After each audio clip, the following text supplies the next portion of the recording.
This is BMTV online channel. Kama mnavyojua, bajeti ya mwaka 2020-2021 ni bajeti ya mwisho ya uongozi wa Rais Magufuli toka achaguliwe Oktoba 2015. Pia bajeti hii ni ya mwisho ya utekelezaji wa mpango wa pili wa maendeleo wa miaka mitano 2016-17 mpaka 2020-2021. Huu ni wakati mwafaka wa kutathmini kama bajeti ya miaka mitano imekuwa inatekeleza mpango wa maendeleo. Lakini jambo la kwanza, nampongeza Dr. Philip Mpango, waziri wa fedha na uchumi, kwa kuweza kuwasilisha kwenye bunge bajeti ya tano. Amekuwa waziri wa fedha wa Rais Magufuli katika kipindi chote cha uongozi wake. Wakati wa uongozi wa Rais Kikwete, Dr. Mpango alikuwa katibu wa tume ya mipango. Kauli ya rais alipokuwa anamwapisha waziri mpya wa viwanda na biashara, alisema pamoja na mambo mengine, na ninanukuu, Profesa Kabudi na Mpango hawasemi tu, kama pumbavu kwenye simu wametukanwa sana, wamenizidi umri, pumbavu inakuja haraka haraka yenyewe. Hii kazi sio ya kubembelezana, ni lazima tuipeleke kijeshi. Mwisho wa kunukuu. Kauli hii inathibitisha uvumilivu wa Dr. Mpango. Mpango wa maendeleo wa miaka mitano ulisisitiza umuhimu wa utawala bora. Mpango huu uliochapishwa mwaka 2016 ulieleza katika kipindi cha miaka 10 iliyopita, na kipindi hiki ndio kwa kipindi cha Rais Kikwete, kumekuwepo na ongezeko la uhuru wa kujieleza na kutoa maoni na kuimarika kwa maadili ya demokrasia nchini, na wananchi katika serikali na viongozi, na wananchi walitaka serikali na viongozi wawajibike. Pamoja na mpango wa pili kusisitiza demokrasia kama nyenzo ya uwajibikaji katika kutekeleza mpango wa pili wa miaka mitano, ujenzi wa demokrasia haukuwa kipaumbele cha Rais Magufuli. Katika hotuba yake ya kuzindua bunge la 11 tarehe 20 Novemba 2015, Rais Magufuli alijadili kero 22 za wananchi alizozibaini wakati wa kampeni. Hata hivyo, katika hotuba hiyo rais hakuzungumzia kabisa suala la kuimarisha demokrasia nchini Tanzania. Katika hotuba yake yote neno demokrasia halikutajwa kabisa. Taasisi inayofuatilia maendeleo ya demokrasia na uhuru duniani, Freedom House, kila mwaka inatoa taarifa ya hali ya uhuru na demokrasia duniani. Freedom House inatathmini haki za uhuru wa kisiasa na kijamii ulivyo katika kila nchi na kuzipa alama stahiki. Kwa kadri nchi inavyokaribia alama 100 ndiyo yenye haki na uhuru mkubwa wa kisiasa na kijamii. Katika taarifa yake ya mwaka 2019, Tanzania imepata alama 45 kati ya 100 ukilinganisha na alama 52 mwaka 2018, alama 58 mwaka 2017, alama 60 mwaka 2016, alama 63 mwaka 2015 na alama 64 mwaka 2014 na alama 66 mwaka 2013. Utafiti huu unaonesha hali ya uhuru wa demokrasia nchini Tanzania umekuwa unapungua mfululizo katika kipindi cha awamu ya tano. Mpango wa miaka mitano uliweka lengo la 5.4% ya ajira itokane na sekta ya viwanda ifikapo mwaka 2020. Ni wazi lengo la rais la 40% ya ajira ipatikane viwandani haliwezi kufikiwa ukizingatia sekta ya viwanda mwaka 2016 iliajiri 3.1% ya nguvu kazi. Katika dibaji ya mpango wa pili wa miaka mitano, Dr. Mpango kaeleza kuwa tatizo kubwa la mipango ya nyuma ni utekelezaji hafifu wa mipango yetu. Ili kuhakikisha mpango unatekelezwa ipasavyo, kamati ya makatibu wakuu Interministerial Technical Committee ilipangiwa kukutana kila mwezi kufuatilia utekelezaji wa mpango. Baraza la mawaziri nalo lilitakiwa likutane kila robo mwaka kutathmini utekelezaji wa mpango huo. Katikati ya mpango kulitakiwa kuwe na tathmini huru ya utekelezaji wa mpango itakayofanywa na wataalamu nje ya serikali. Lakini ukitazama hotuba zote za bajeti katika kipindi hiki, unagundua kwamba kwa kweli utaratibu huu haukufuatwa na hamna taarifa ya utekelezaji wa mpango iliyofanywa na wataalamu huru na kuwekwa wazi. Kwa hiyo tatizo la utekelezaji limeendelea kuathiri mpango wa pili wa miaka mitano. Mpango wa pili uliteua baadhi ya miradi na kuipa sifa ya miradi kielelezo, kwa Kiingereza flagship projects. Miradi hii ni ile mikubwa na ambayo matokeo yake yanatarajiwa kusukuma na kuwezesha ufanisi wa utekelezaji na uwekezaji wa miradi mingine.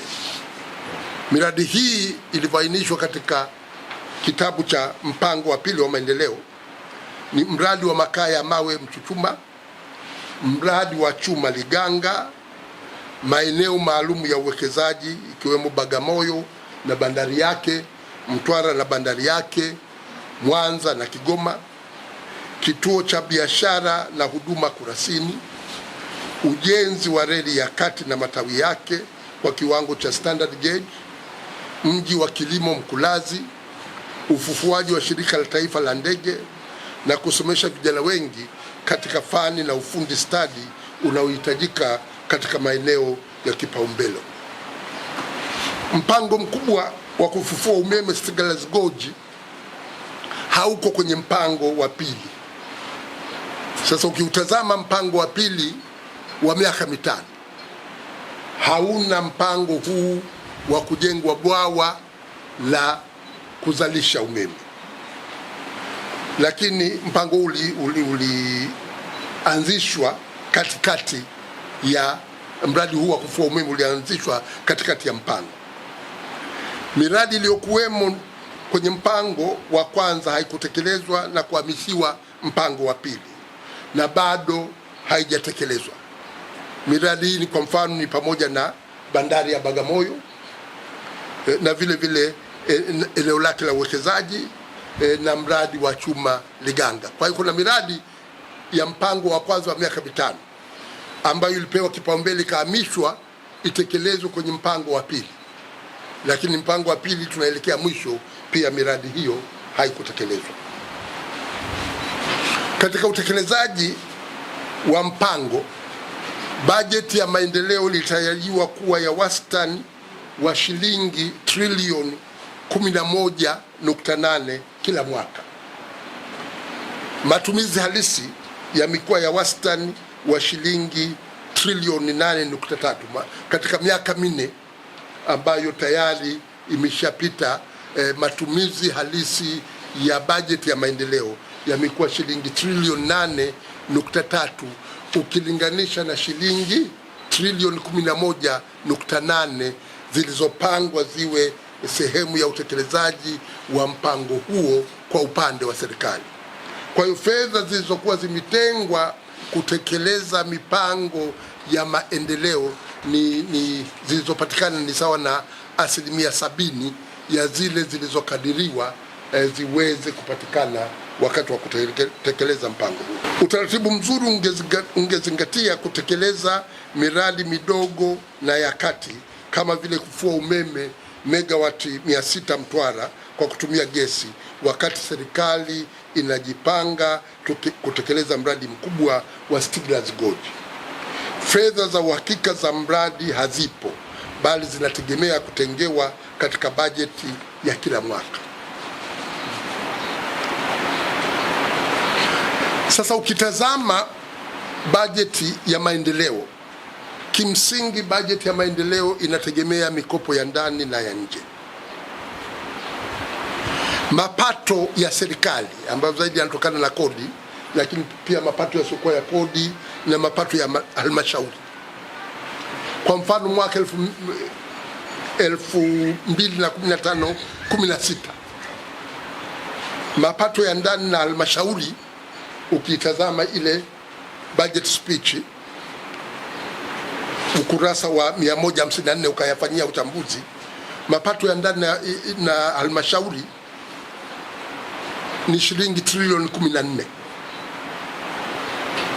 Matumizi ya kawaida pamoja na kulipia madeni ni shilingi trilioni 18.2.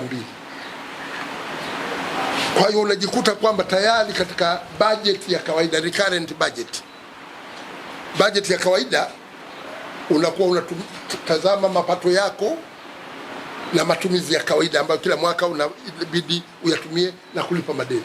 Kwa sasa nchi ambayo iko tayari kutekeleza miradi mikubwa na kuigharamia ni Jamhuri ya Watu wa China. Serikali ya China sio malaika, na wao wana malengo yao. Hata hivyo, Tanzania ina fursa ya kutumia uhusiano wa kihistoria na diplomasia kuweza kupata masharti nafuu katika kuliko nchi nyingine. Nimekuja na vitabu hapa, lakini nimeviacha ofisini.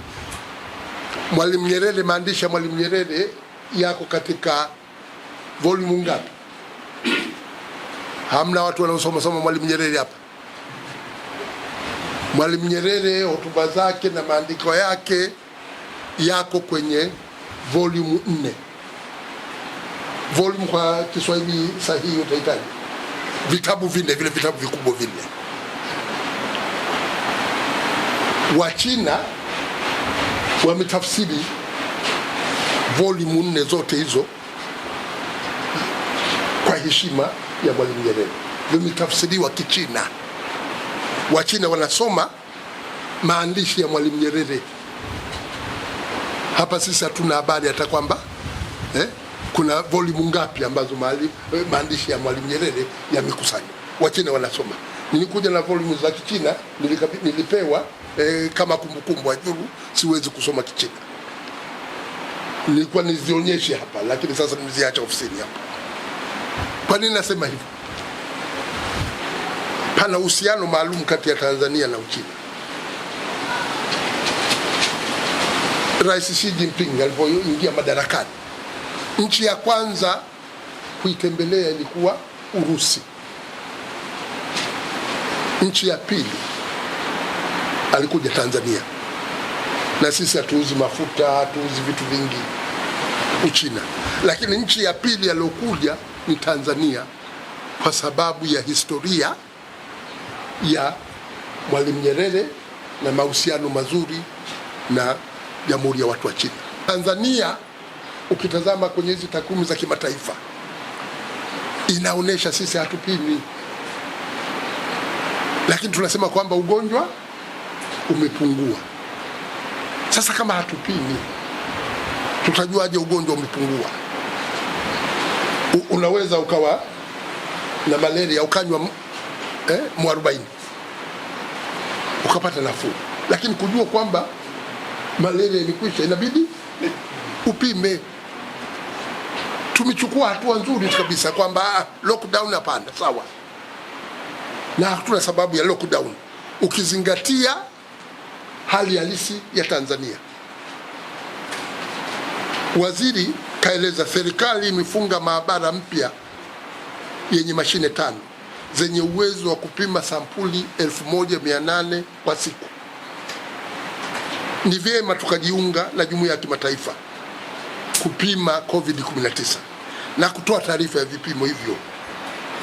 Kutangaza ugonjwa wa korona umepungua sana bila kupima na kutoa taarifa ya vipimo hivyo inatufanya tuonekane hatuamini sayansi na teknolojia ya kisasa. Tutumie dawa za asili. Hata mimi nienda Pemba huko, baada ya kuzunguka nikatafuta mkaratusi, mpera, mchaichai, nikaweka maji ya moto nikajifukiza. Lakini haina maana kwamba usipime. Natoa wito kwa serikali.